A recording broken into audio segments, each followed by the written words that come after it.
Well, good day, boys and girls, ladies and gentlemen. Good to have you here. Let me start with an apology if I haven't been around for quite some time.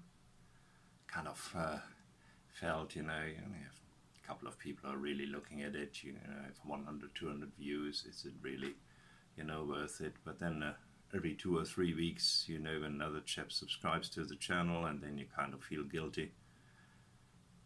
So here I thought I'll give you another look at what I'm busy with right now. I did a couple of models, did some building and really enjoyed myself, and didn't buy much, but I bought this one here. As you can see, it's a 1941 Ford Custom Woody. Interesting kit. It's from AMT.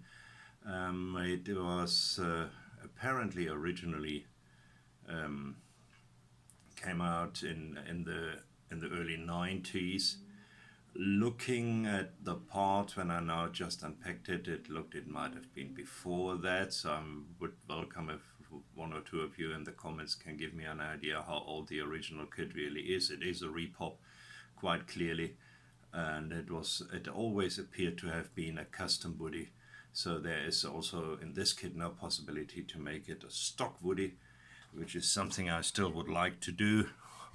Maybe you can also give me a tip where I would be able to find a stock woody, the same kind of era, the early 40s. Obviously after December 41 nothing was built anymore until World War II ended. So I'm not quite sure if they built woodies after 45 again. But anyway, here it is. It's a custom woody. I like woodies. I know that in reality they were horrible cars. Suspension, engine, everything was just very wussy. I've seen some very, very nice resto mods, Jay Leonard's Garage and other channels. People really do them up very nicely. I would love to have one. But here I have it as a model. It's the AMT one. As you can see, it's the custom. It is the one who also has the surfboard with it. It has a souped up flat head. I'm happy to see it still has the flat head. They haven't just popped in a V8, so that's wonderful. And obviously the customized wheels, as I said, no stock wheels included, no stock tires included. You'll see that in a minute. I will probably go for, yeah, I'm not quite sure what I'm going. The wood will be, it's the first time I do a woody, so the wood will be interesting to do. I'm not quite sure if I use the decals or if I try to do a paint job. I saw them guys on YouTube who do fun, wonderful, wonderful work with that. Now there's a lot of paperwork coming with it. There is, I always like that from AMT, there is the little box which you can build. So you can actually, can throw away the big box, you still have the little one. I like that, very nice. Model kits, model cars, 2015, so that's probably when this kit came out. And then they also have the custom woody paint guide over here. Well, there obviously is some paint guide in the instructions as well. We'll get to that in a minute, but here tells you exactly which part must be which color if you're the kind of guy to sort the car or the parts by color. I've seen some guys do that. Then this is for you. Right, then let's have a quick look at the decals. Here we are. I'm a bit unhappy. Looks like my decals have got a bit of water. If you look here, you see some slight damage. I might not even use those stripes. I think they are for the surfboards, so it's not a train smash for me. Then there are the wood decals. There are the registration plates. Not a huge selection, it's just one set right over here. Here you go. A couple of sponsor decals right over here. Another one for the surfboards. Unfortunately, as it is with AMT kits of that kind of time, no decals for the dashboard. I always like those, so we'll have to find another way to detail the dashboard, so we won't, no decals for dashboard. Otherwise the decals look very nice, and actually the wood, let's have a closer look here quickly at the wood. Doesn't look bad. I'm not quite sure if I go for the dark insets. I think the Ford Woodies had the all light wood doors, ash mostly, and ash is a lot lighter than this, which looks more like a mahogany imitation that tried to get here. So yeah, I'm not quite sure what I'm going to do with that. But you have, you know, they are there for use if you want to use them. There they are. Let's have a quick look at the clear parts. You have number one, just a normal acetate for the side windows, and then for the front rear, here is the front window. Here you go, very clear, very nice. And you also have the back window. Let's come off here, let me get that out of the plastic. There you go, there's the back window. So front and back window is in the normal clear plastic, and the side windows is in the acetate plastic, you know, that thin one which looks like packing material, this kind of stuff which you can actually bend, which is probably more realistic as far as the thickness is concerned, slightly more difficult to install, but not impossible at all. Then let's have a quick look at the chrome parts. There's a chrome tree, that's the one and only. You see there's some parts which you might possibly not want to have as chrome. The first thing which would come to mind is that steering wheel. That's the first thing I'm going to de-chrome, because who has a steering wheel entirely out of chrome? That's obviously not very realistic. The chrome is not too thick, funny enough. Normally, you know, with the older AMT kits, you get them that they are chromed so thick that it's so unrealistic that you have to take it off. So I will take it case by case. And then obviously you have the custom wheels over here. You see them there. Yeah, we talked about that. Very, very nice.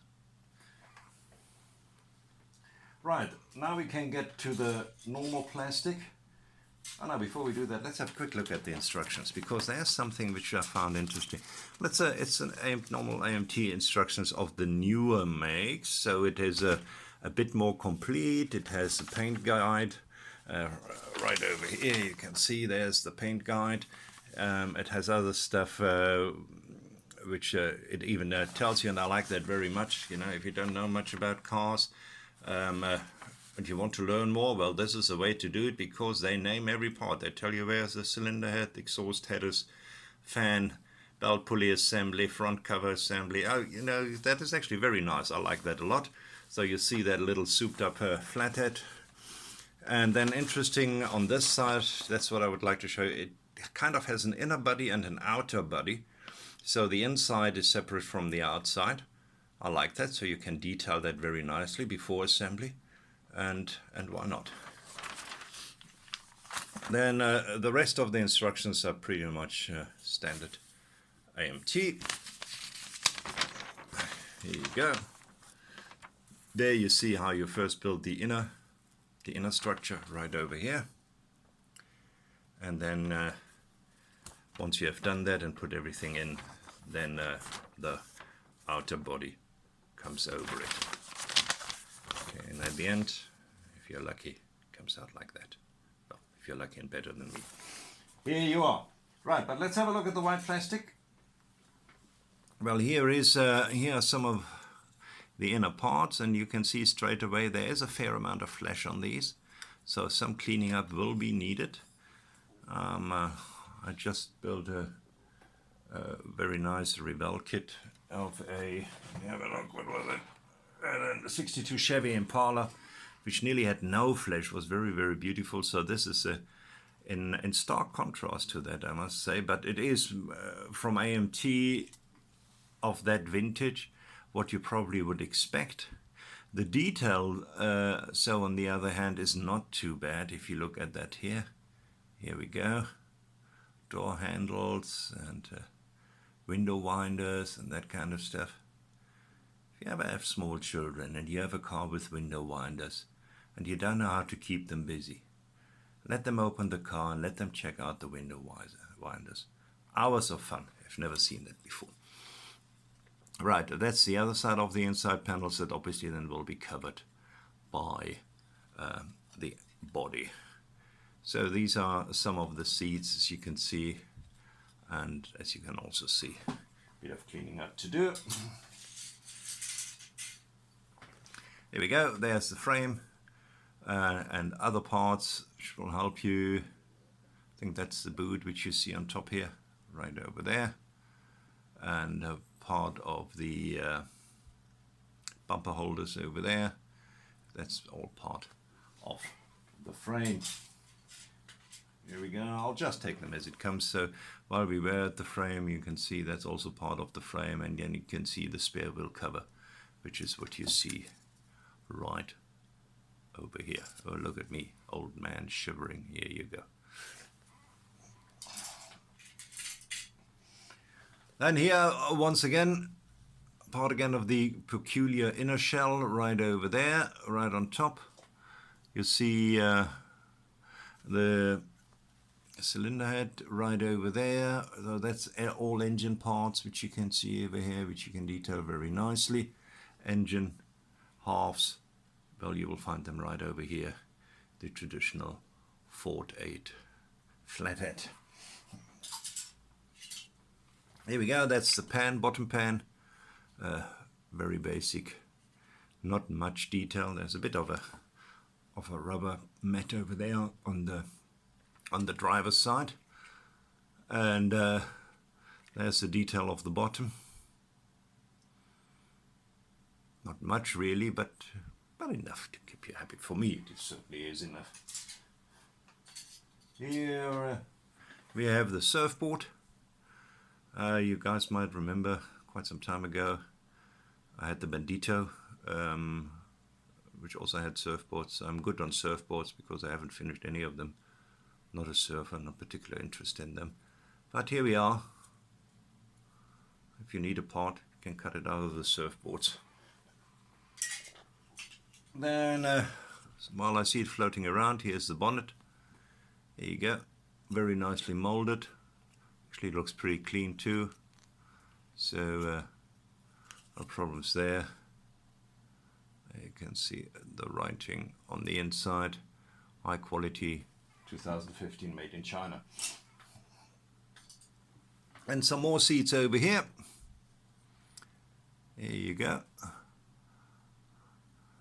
And compared to the other seats we have seen, you'll see considerably less, up to no flash whatsoever. So it really looked like, well, there's some flash here.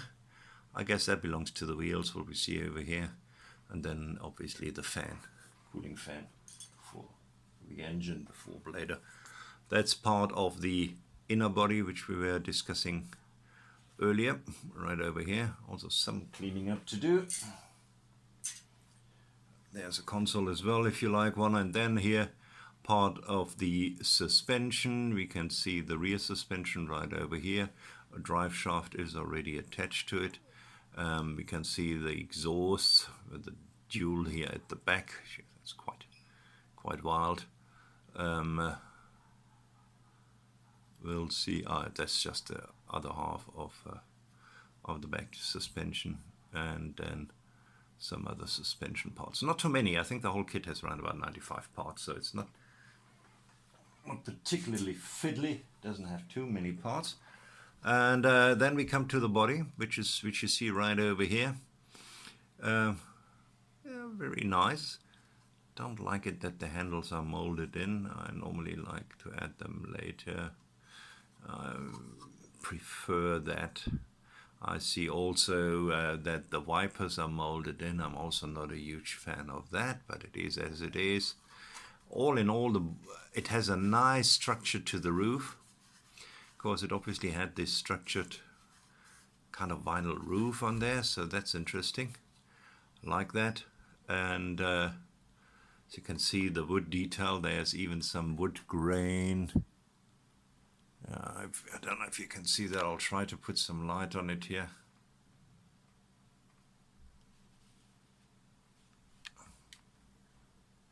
There you go, one hand the light, other hand, yeah, you can see there's some wood grain over there.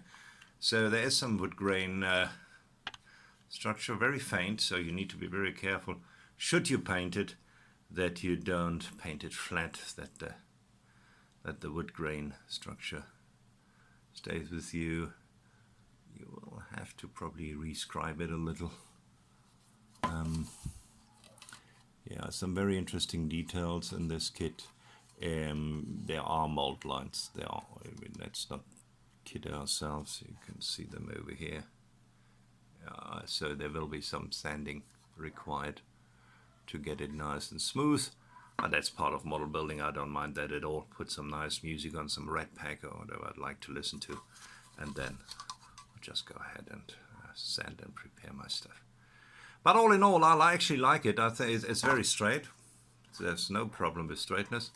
Very nice body. And I just like the car. I really do. I like these woodies. And they feel like real, honest family cars, you know. That's what they were. Everything and the dog fits in there, and off you go. And obviously they don't do much more than 50 miles an hour. But yeah, that's what they did, you know, and that was cool enough. The wood, I never got that why they wanted to do the woodies, because the wood was obviously sensitive to humidity, sensitive to the sun. It either can discolor or it can rot or whatever. So it needed some special care, which obviously is the reason why you don't find many of these woodies in good condition from these days. But as I say, there are some very, very nice resto mods, which I've seen, splendid ones, really nice ones. And there's one, as I say, on Jay Leonard's Garage, so if you have a time, have a look out for it there. It's from Woody's Diner, the Woody, and it's very, very nice, really, really a nice thing. Lovely car, love them. They have kind of a honesty about them. Well, thanks very much for listening. I hope you guys liked it. Greetings from Cape Town. Spring here, summer coming. We know hot weather's on its way. So we brace ourselves, while most of you will probably brace for winter, snow, and cold days. Be good, guys. I'll see you next time. Cheers.